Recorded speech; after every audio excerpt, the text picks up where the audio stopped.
In this video, I'm going to help you fix a paper shredder that no longer turns on. Doesn't matter what brand it is or how old or new it is. Doesn't matter if it's a GE, Amazon Basics, whatever you have. First things first, if you've been using it for 15, 20 minutes and it doesn't seem to be working any longer, it could be just because it's overheating, which is very common with paper shredders. Just let it cool down for about 30 minutes and then it should start working.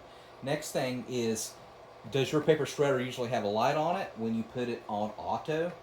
So I got forward, reverse, auto, and mine has a green light. If the green light's not on, it is possible that you have tripped up the outlet. And usually in outlets between the two ports, there's a little reset button on some of them on the outlets itself. Push it in and then see if your shredder will work. It could be the outlet itself, so take the shredder into another room. If it works somewhere else, then you know it's just this outlet.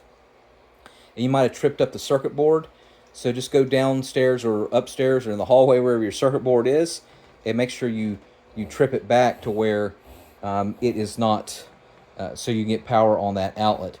Next thing is look at your control panel here and see if there's a reset button. Usually they're on the side, sometimes they're on the top.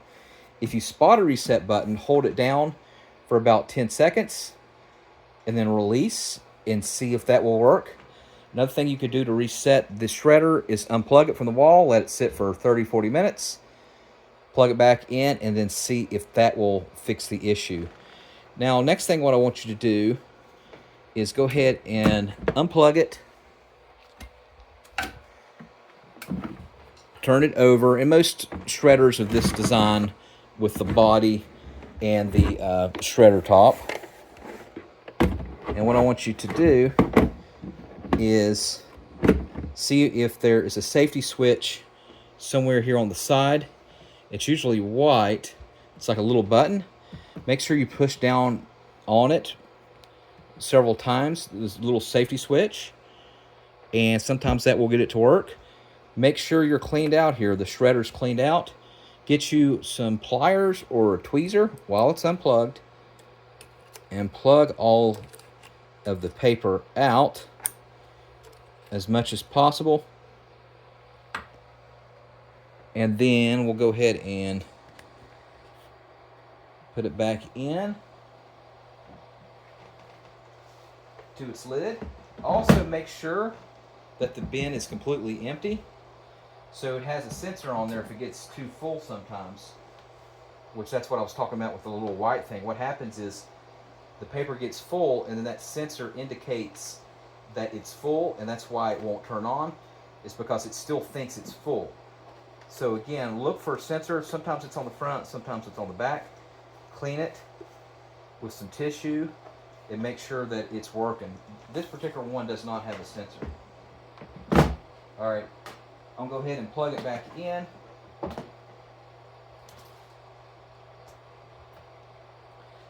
And this right here, usually the sensor, paper feeding sensor, is right here in the middle, okay?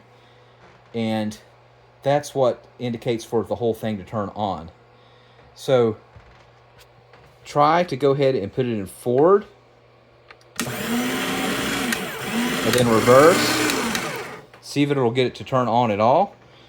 If so, and you're not able to feed paper, go ahead and get a paper or get a piece of cardboard like this. And what I want you to do is, the sensor is usually in the center here. What I want you to do is try to feed it from the side like this, on both sides. And it's okay to put cardboard. You could either use cardboard, you could use a paper towel, or you could just use several clumps of paper itself to put down there and see if that will make it to start working again. Or if you have any questions, let me know. Put in the comment section what brand of paper shredder that you have. You have an Amazon Basic, a GE, whatever. It's very important. That way people can see what kind of shredder that it works on. And tell me what method worked. All right, thanks for watching. Make sure you subscribe.